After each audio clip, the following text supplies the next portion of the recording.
Good morning, everyone. So, in this video, we are going to cover the Vision IAS Monthly magazine.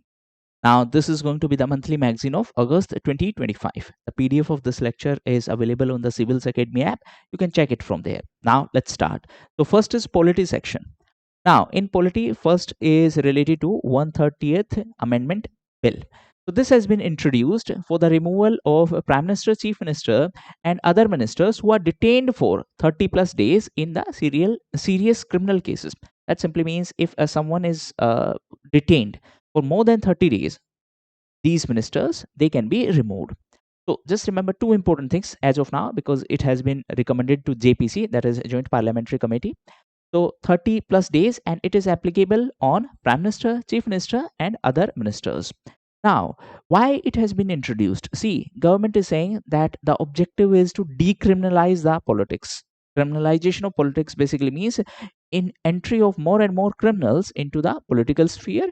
Decriminalization basically means we want to remove them. So that is the argument of the government. What is counter argument? Counter argument is that central bodies such as CBI, ED, IT department, these bodies basically they are under the domain of central government. So central government can misuse them against the state. And that's why the criticism is that it is a violation of federalism, because now the central government will be able to control the chief minister. So that is the criticism. Now understand two, three important things. Three bills are there. Three constitutional amendment bills are there. One is for central government, then for Jammu and Kashmir and Puducherry. Okay, so rest everything is this is Jammu and Kashmir and Puducherry.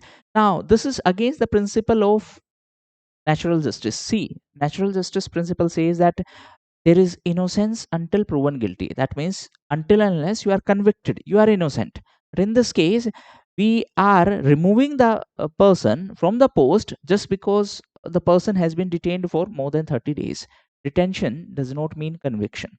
This stance is also highlighted in Lily Thomas case, in which Supreme Court said that the punishment will start af- immediate after conviction. In this case, conviction is not there as of now. First, there is detention. Conviction may take time of, let's say, 5 years or maybe more than that. So that is one problem. Second problem is in Manoj Narula case, the Supreme Court said that we need to introduce the element of morality. What does that mean? That means moral people should be in the politics. For that purpose, the Supreme Court said that the Constitution does not bar criminally charged ministers, but there is a requirement of constitutional morality. That simply means Constitution does not remove those people if there is a allegation of crime against any particular minister, because until unless the person is convicted, there is no way to remove those person. That's why the government has introduced this bill. So these are some of the common arguments in support and against it. You just need to read it. Okay, now coming to next topic, just a second.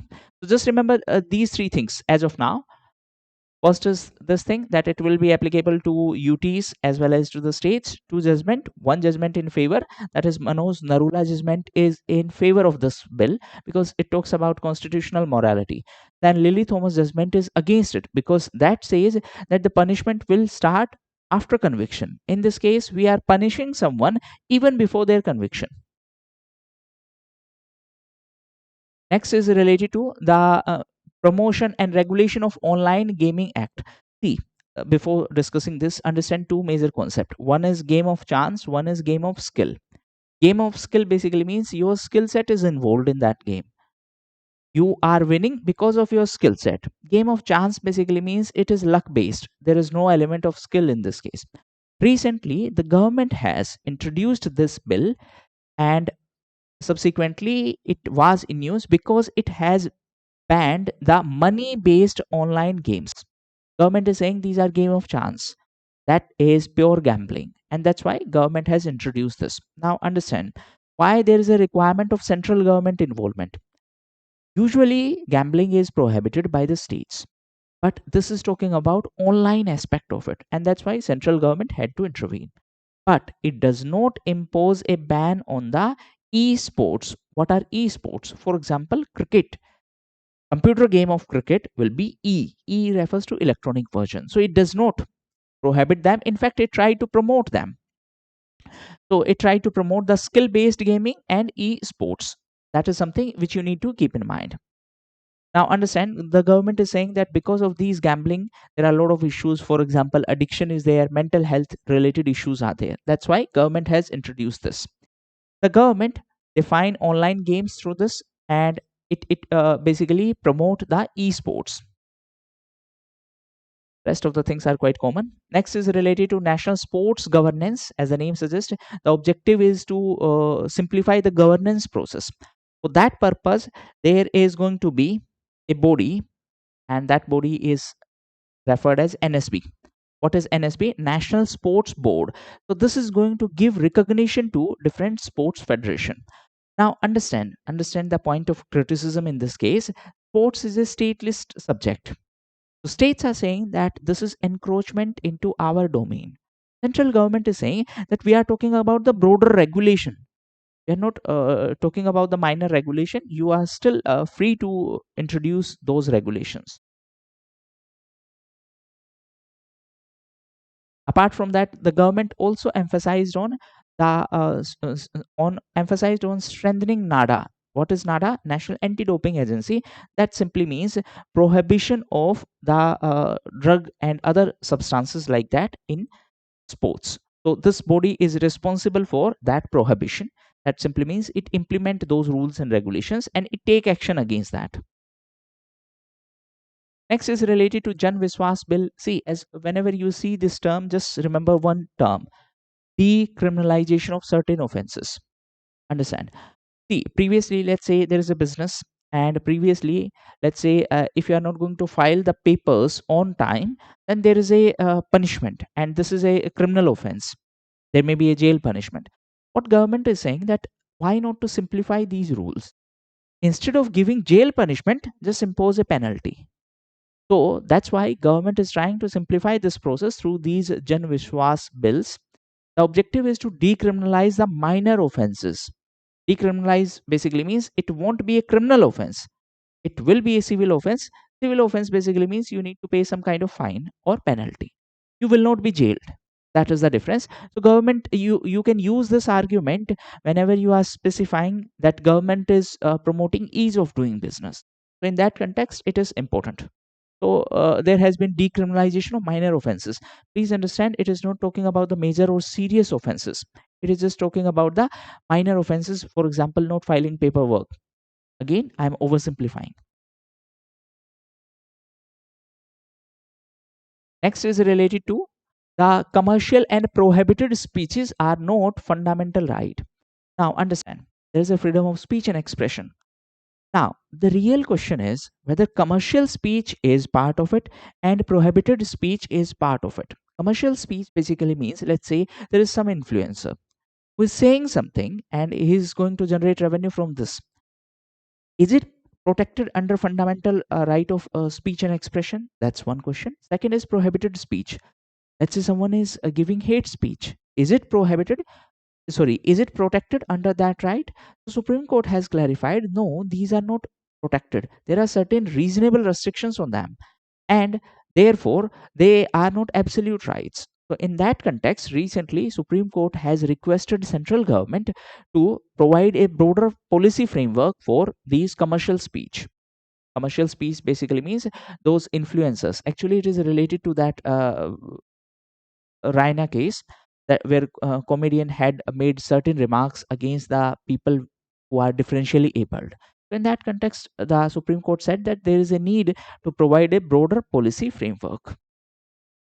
So this was related to a case where there were offensive jokes on disability. Now, commercial speech, for example, ad, influencers, promotions, and prohibited speech. Why we are saying prohibited? Because they are hate speech. They may create hatred in the society. So these are not protected against this. That simply means action can be taken against it. And that's why the court directed the government to draft the social media guidelines. There is criticism of this decision as well. What is the criticism? That it may lead to censorship. Censorship basically means now government will decide what you can speak, what you cannot speak. So government will not allow anything against itself. So that is the criticism. The counter argument is that we do not require extra rules and regulations. Article 19 already talks about reasonable restrictions. That should be sufficient. Now, in this context, two important cases are there. One is Shreya Singhal versus Union of India. In that context, Supreme Court had said that until unless a particular speech lead to violence, there is no need to curb it. That simply means if it does not lead to violence, why to curb it? There is a freedom of speech and expression. So Supreme Court struck down the section 66 of IT Act. The court said that only speech causing incitement can be restricted. So that is one judgment. Second case is related to Amish Devgan versus Union of India. In that, the court held that hate speech is not protected as free speech. We have already seen three dimensions. One is that free speech is there. Yes, you have right to freedom of speech and expression, but it does not protect the commercial speech.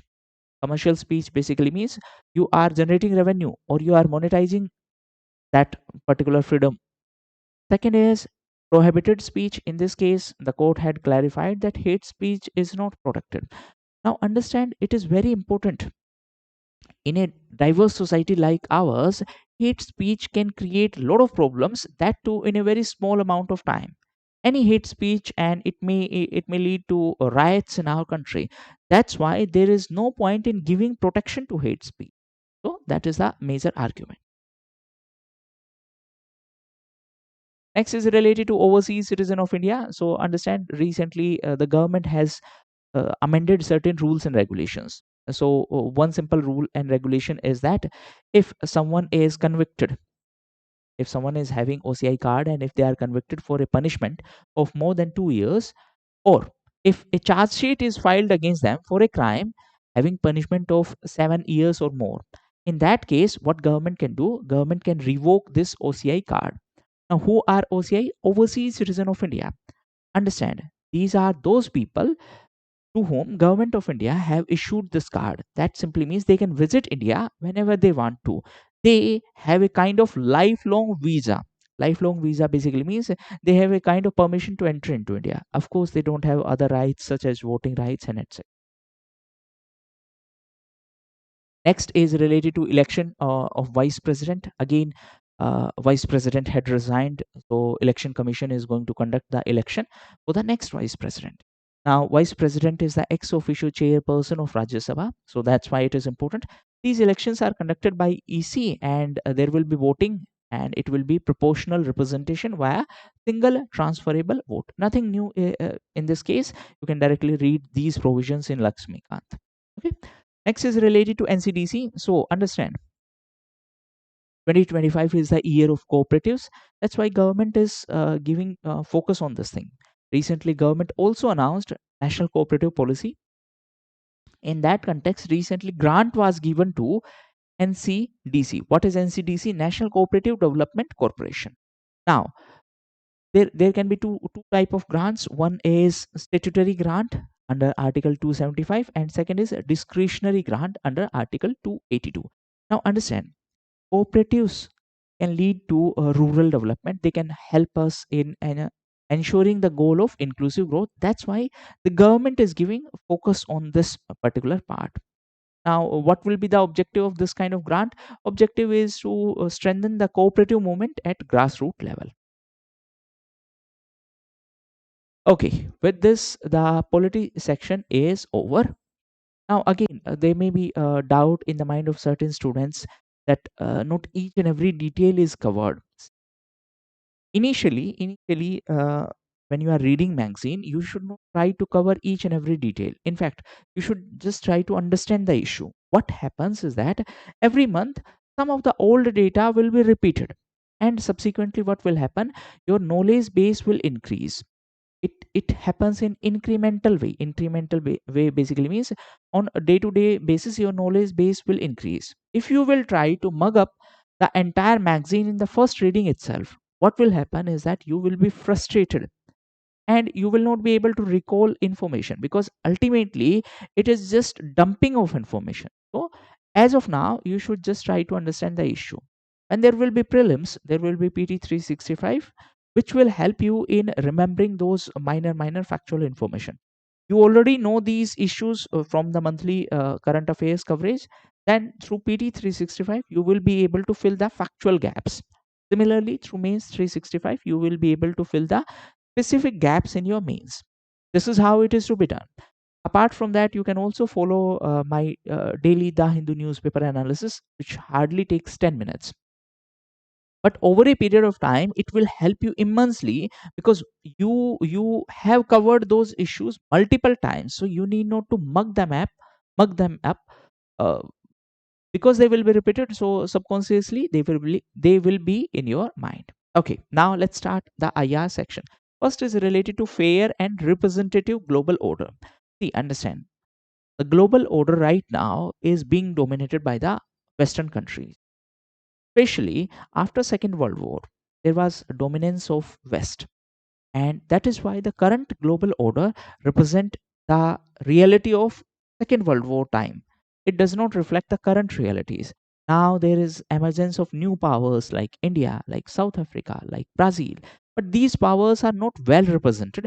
That's why there is a statement by our external affairs minister that there is a need of fair and representative global order. For example, when we talk about P5, permanent 5 in United Nations Security Council, South Africa does, entire African continent does not even have representation into that. So it does not reflect the current realities, and that's why there is a requirement of reform. Apart from that, institutions like and World Bank, which are referred as Bretton Woods institution, they have significant dominance of Western countries. Let me give you one basic example. In IMF, it is not possible to have major reform without the approval of US. You can understand that. Similarly, US has blocked the appointment of judges into the appellate body of WTO. So again, you can see the impact. That's why there is a requirement of reforms. What kind of world order we want? We have already specified fair and representative. This is basically referred as multipolarity. Multipolarity basically means we do not want that power is concentrated into one particular country, as it is happening right now, that majority of the things are being managed by USA. India is not supportive of this kind of world order. We want a world order which is multipolar. Different power poles are there, so that it is properly represented. Next is related to India's strategy in the Indian Ocean. Now, understand, recently the Parliamentary Committee evaluated our Indian Ocean strategy. In this context, understand few terms. First is Look East policy.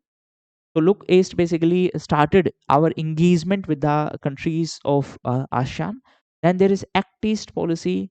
So, Act East policy is just an expansion of Look East policy. Then there is neighborhood first policy, which simply says that we need to focus more on our neighbors. Then there is first responder policy. First responder policy basically means that if there will be requirement in our neighborhood area, we will be the first one to respond. Then there is a term net security provider. Net security provider basically means we are ready to provide security to this our neighborhood area and in the Indian Ocean. Net, what is the meaning of term net? That simply means we will provide more security arrangement than we actually require. So the end result will be net security provider.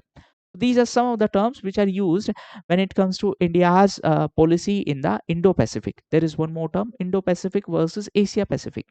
India prefer to use this term Indo-Pacific.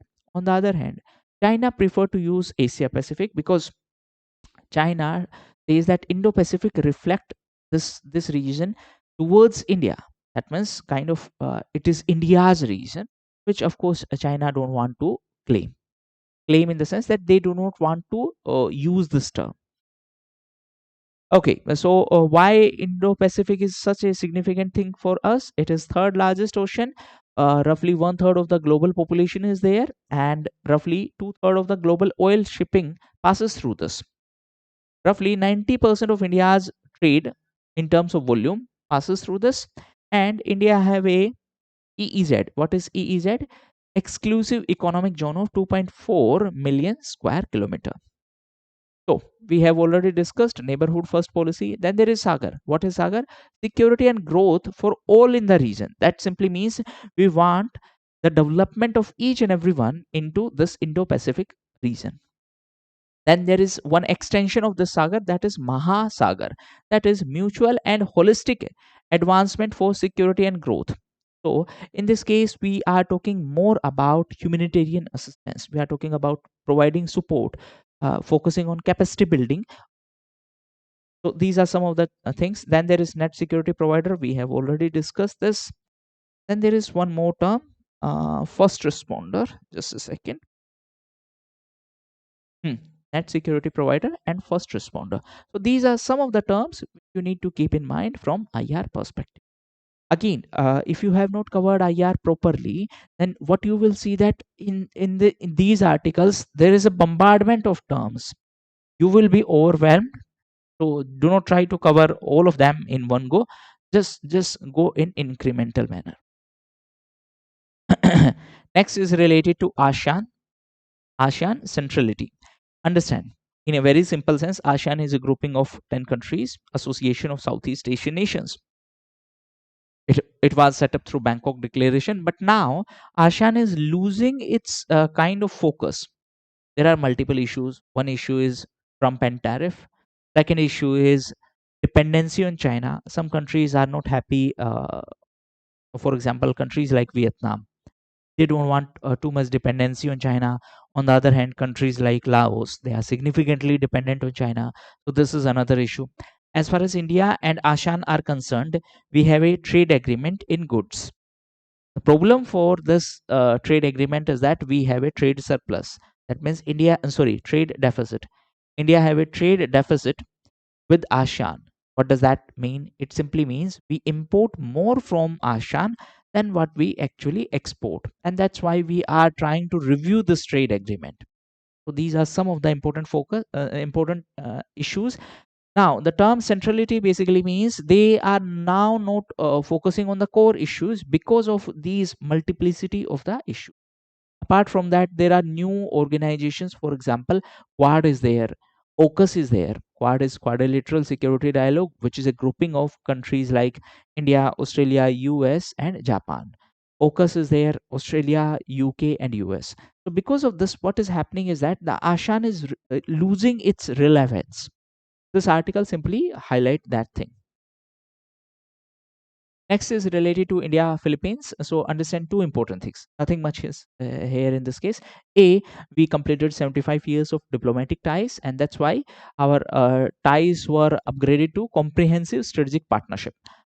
What is important is that India and Russia, they both are working on the BrahMos missile, which is a combination of Brahmaputra and Moskova River, that is BrahMos.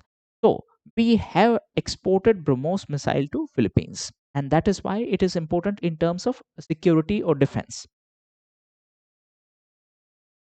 Next is related to UN India Global Capacity Building Initiative. The name itself is self explanatory that we are assisting countries in their capacity building. Capacity building basically means teaching new things in a very simple sense. So we are helping the countries of global south in capacity building. What is this global south? So countries of northern hemisphere, they are referred as global north, and basically they are developed countries.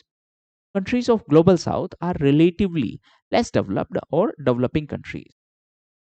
India is considered to be a leader of global south. So this is focusing on the capacity building for global south countries. Next is Eurasian Economic Union.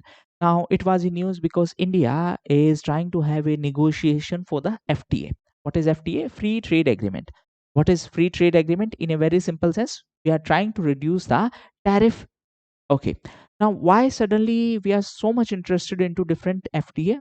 Because this recent US India conflict, this has highlighted one thing, that we should not be too much dependent on one particular country.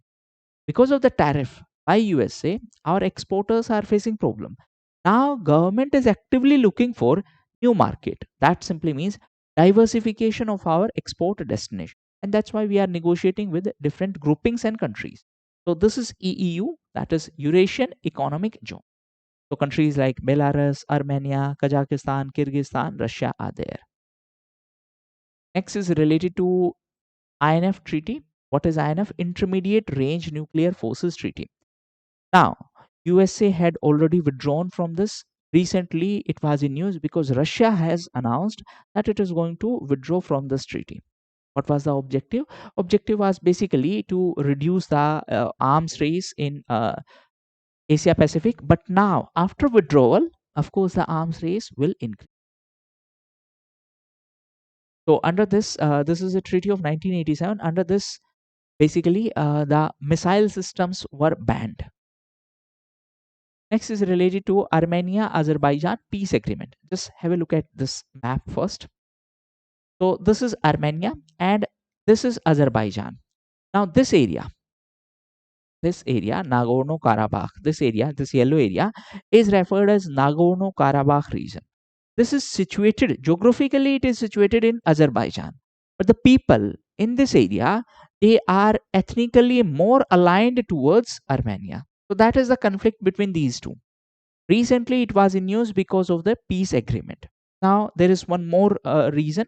This reason, this second part, or let me change the color, this green part. This is Nakhchivan region.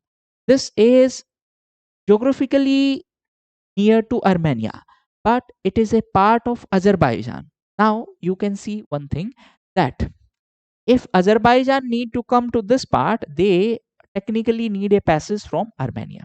So these two reasons were in news because of the recent peace agreement in which USA have played a significant role. So one is this Nagorno-Karabakh region, which is situated in Azerbaijan, but the people are more inclined towards Armenia. This region is of Azerbaijan, but they need to cross Armenia to reach to this region. That's why a corridor was kind of agreed upon. And this corridor, this transit corridor, is going to link Azerbaijan to its exclave, that is Nakhchivan, through Armenian territory. So this is Armenian territory. So this is how they will be able to use it. And in this case, US is going to play the role of development. That means US is going to develop this part and it will have developmental rights. Rest of the things are quite common. Next is related to Alaska summit. Now I think almost everyone know about it. This was a summit between the president of Russia and president of US to ensure the peace in Ukraine. Nothing much is here. Alaska used to be part of Russia earlier. They sold it and now it is part of USA. Now you might wonder why the president of Russia and president of US are meeting over an issue which is related to Ukraine. Why the president of Ukraine is not in this meeting? Understand, Russia says that the president of Ukraine is not a legitimate ruler.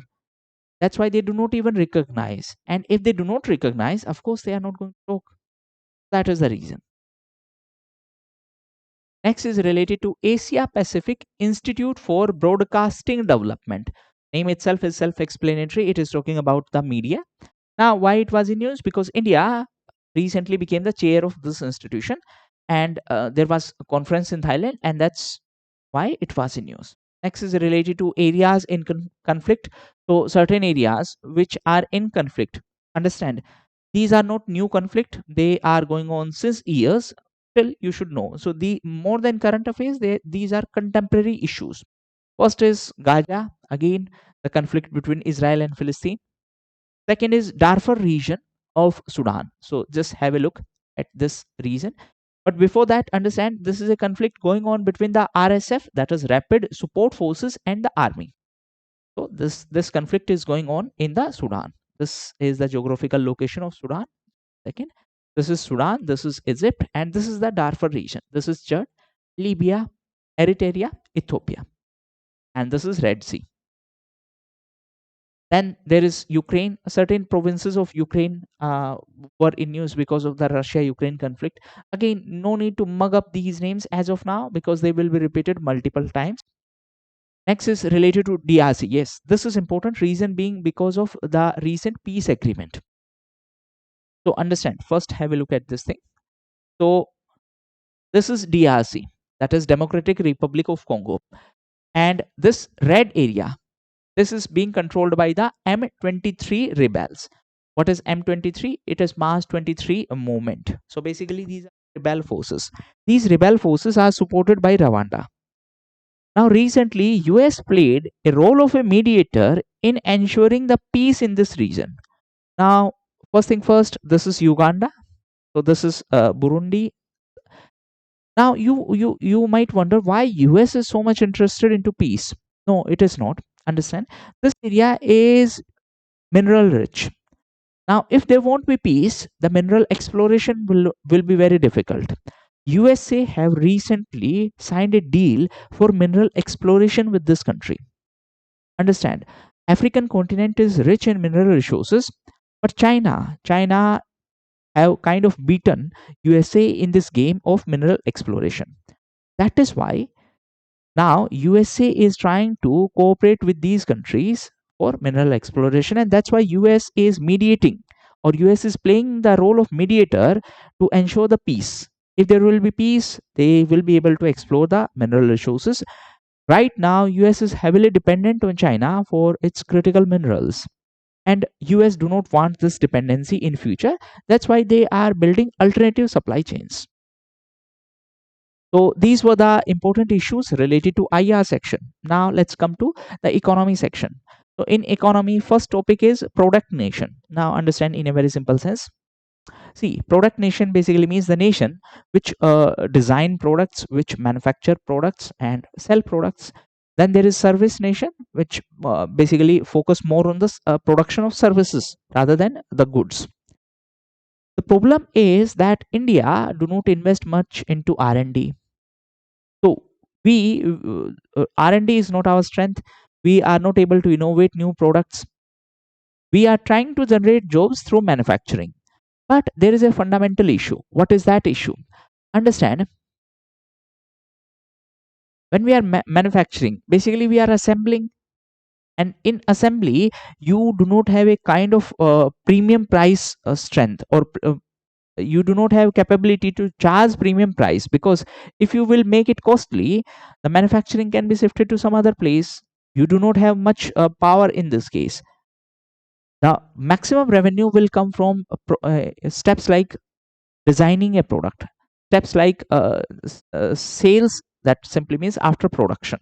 So that's why this article simply says that we need to focus more on the innovation part. In that context, there is one smile curve concept. See, this is smile. So maximum revenue potential is at the designing level. You are building a new product. So innovation is going to play a critical role. For example, iPhone. So US is going to, or Apple is going to set up its base related to R&D in US. Then the manufacturing will be done in a cheaper country like China, and then they are going to sell it throughout the world. So in this case, understand, manufacturing is not giving you the competitive edge. The competitive edge is given by the innovation. For that, we need to spend more money on R&D. So this article simply highlight that thing, that we need to transform India into a global hub for product innovation and manufacturing. Merely focus on assembling, that will not be beneficial in a longer run. Why so? Because in future, assembly of the products, that will be done by machines. So there will be a lot of job loss. So we should be better prepared for that. So coming back to the smile curve, so maximum revenue potential will be at this point. Let me write down these 3 points. A, B, and C. A, basically the beginning of the product, that is innovation. B is, let's say, manufacturing, and C is, let's say, after manufacturing, the sales, marketing, etc. Or let's say marketing. So maximum revenue potential is at A and C. At B, it is not going to be much potential, because it is merely assembling. Anyone can do it in a cheaper manner. Therefore, there is too much competition. In innovation, you have a capability to charge premium price. So we should focus more on innovation. Next is related to regional imbalances in India. This is a generic kind of article, nothing new here in this case. So Parliamentary Standing Committee recommended action to evenly distribute industries. Right now, understand, The South India is relatively better industrialized. North India is not that much industrialized, especially states like Bihar. They have industrial backwardness. So we need to fill these gaps, because ultimately, understand, ultimately we have to achieve inclusive growth. In order to achieve inclusive growth, we need to focus on those parts which are backward. So that is it. Next is related to internationalization of rupee. Understand, in a very simple sense, we are too much dependent on dollar. Now we want to reduce this dependency on dollar. This is referred as a de-dollarization. Instead of dollar, we want to promote the use of rupee. That is referred as internationalization of rupee. So nothing new in this case. We have already covered all these issues in the economy section of previous months. Next is related to FRBM Act. In a very simple sense, FRBM refers to Fiscal Responsibility and Budgetary Management Act. That simply means how much government can borrow. So this act set a limitation on the borrowing power of the government. So recently CAG analyzed the financial statements. In this context, understand, if the government borrowing is too much, what will happen? Government need to pay more interest, and payment of interest is not a productive activity because it does not lead to any asset creation. Government should focus more on the capital expenditure, that is capex, which will create infrastructure. So that's why too much borrowing is criticized, because it will not create any kind of long term asset. Next is related to blue economy. Again, more or less, everything is very generic. We have covered it earlier. Why it was in news? Because a white paper was released. White paper basically means a detailed document was released related to our strategy till 2035. So it is quite important for us, because it contributes 4% of our resources, of our GDP, and a significant trade passes through the ports. है ना? So for port development, we have Sagarmala initiative, that is port-led development. For financing these infrastructure projects related to ports, recently the first NBFC in maritime sector was approved. What is NBFC? Non-banking financial company. What was the name of that NBFC? That is Sagarmala NBFC. Now there are four case studies which are given in this case. Let's try to cover them one by one. First is Kochi Digital Port. Digital port basically means you have the digital architecture of that port, so you can understand how we can make it more efficient. For example, if any particular area is less efficient in a port, then we can change what is blocking that, and subsequently we can improve the efficiency. It's like a digital model of any particular road. In that road, let's say there is a congestion or traffic jam on daily basis, so what we can do, we can find out alternative route. Similarly, on a particular port, what is causing the slow of that port? That means why the progress is slow, so we can find that out. That is one such example. Second is along ship breaking industry. So this is situated in Gujarat. Now ship breaking basically means old ship, they will be dismantled, and then we are going to recycle these components. This is going to promote the circular economy. Then there is a seaweed farming. Now understand, too much dependency on marine resources such as fish will create problem, because these resources are depleting. That's why in Odisha, seaweed farming was promoted, and it is giving us good results. So this can be an alternative income source for the fishermen. Right now they are heavily dependent on the fish.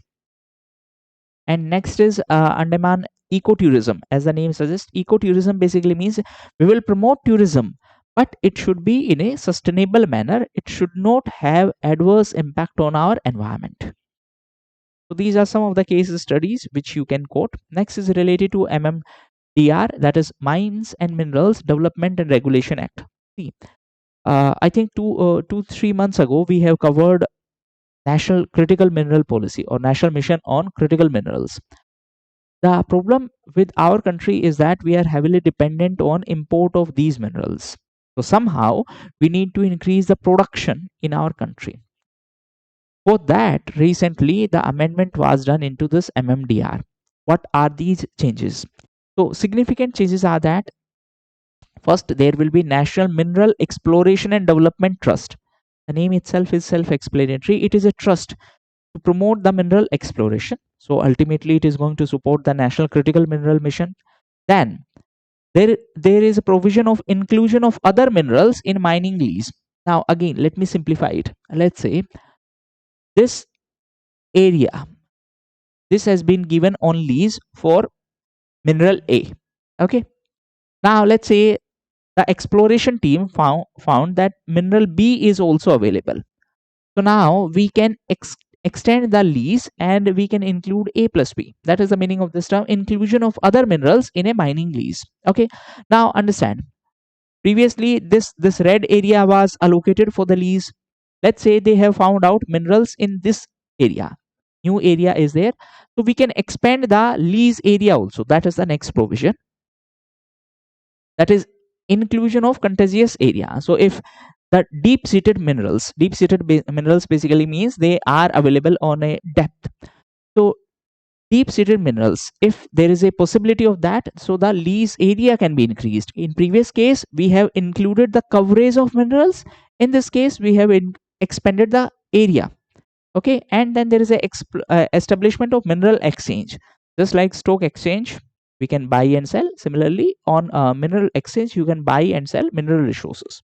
Okay, next is related to gig worker. Very simple topic which has been repeated multiple times. Gig worker do not have 9 to 5 job. They are paid according to gig. Swiggy, Zomato workers, they are gig workers.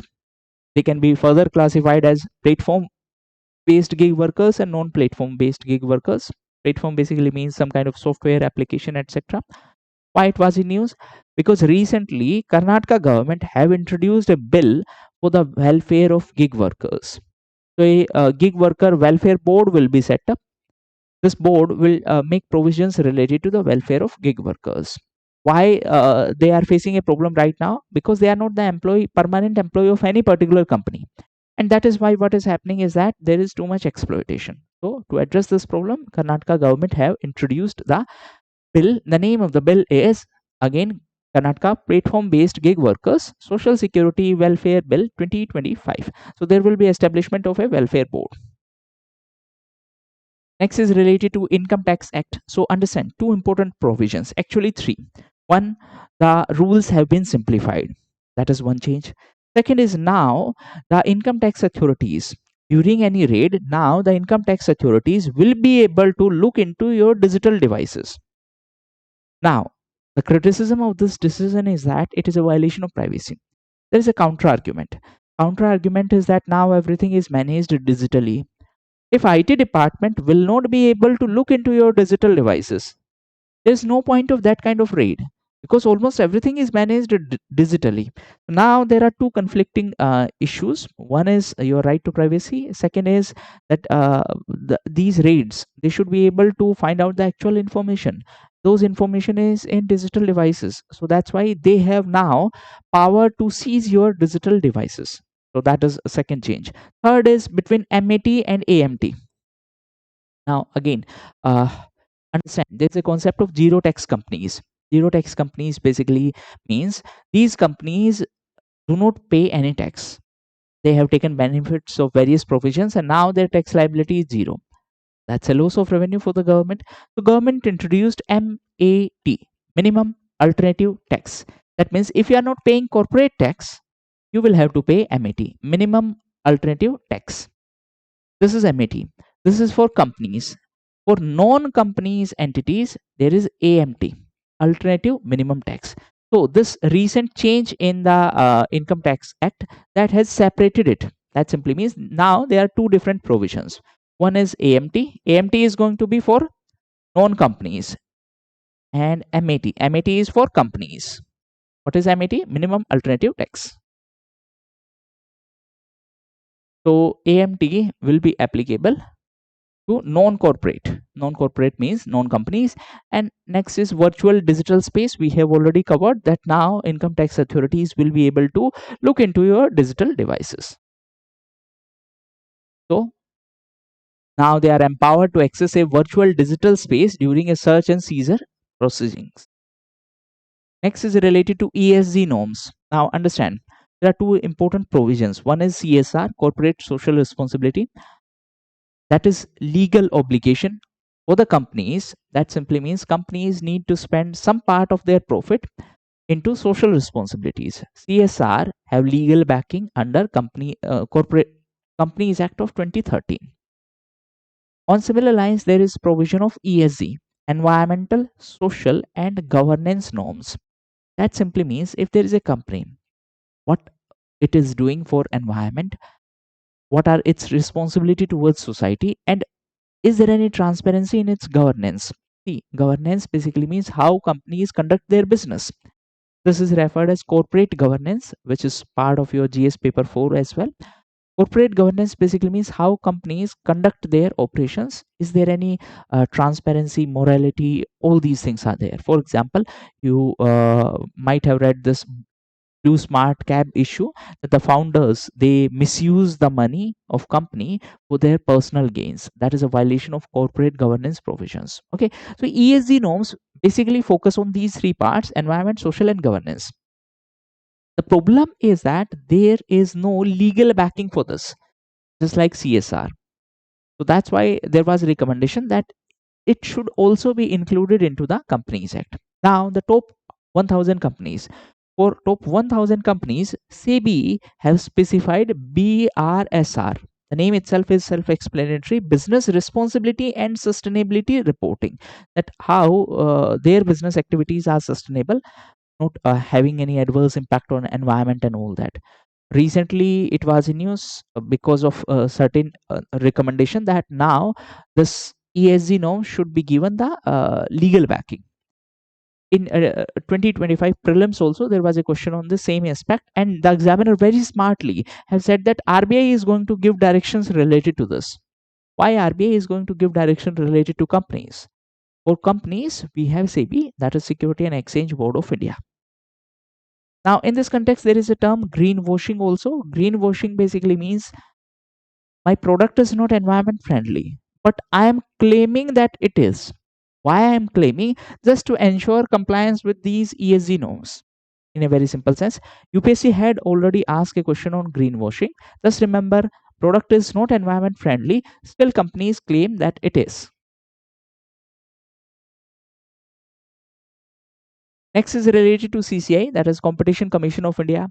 See, the main objective of CCI is to ensure the fair competition into our market. It's just like invigilator into examination hall. Invigilator makes sure that everyone appear in the exam in a fair manner. No one is cheating. Similarly, CCI ensure that in business, no one is following the unfair practices just to completely eliminate their competition. For example, what can happen is the big companies they can completely eliminate the small companies who are trying to act as their competition. So for that issue, we have CCI. It is a body set up under the provisions of Companies Act of 2002. Sorry, Competition Act of 2002. Now, in this context, there is one term, gatekeepers. See, gatekeepers basically refers to these big tech companies. For example, Google is there, Apple is there, Facebook is there. So these companies will decide the interaction between the business and the consumers. Let me give you one simple example. What is the role of the gatekeeper which is sitting on the gate of your society? The gatekeeper will ensure who is entering into the society, who is not allowed to enter. Now, what is the allegation? Allegation is that companies like Google, they have long-term partnership with certain products. That simply means, let's say, I'm giving a very basic example. On Android phone, if you are purchasing a new phone, certain apps will be pre-installed. That simply means Google is deciding which app is important for you, which is not, and basically it is guiding your choices. So that is why there is a criticism that they are controlling your access between the consumer and the businesses. Recently there was a case that XAI have filed a case against the Apple for its integration of ChatGPT into iOS. Now understand, if Apple device will have integrated ChatGPT, that means in most of the chances user will by default use that one. So other AI platforms, they will be kind of sidelined. So that's why it is kind of against the sense of competition. Next is related to Indian Ports Act. Again, just remember one thing. Under this act, there is a provision of Maritime State Development Council, MSDC. This MSDC will be chaired by Union Ports Minister or Union Minister of Ports and Shipping.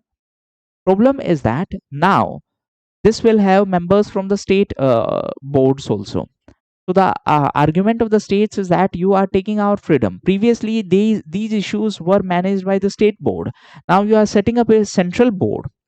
The central board will give direction.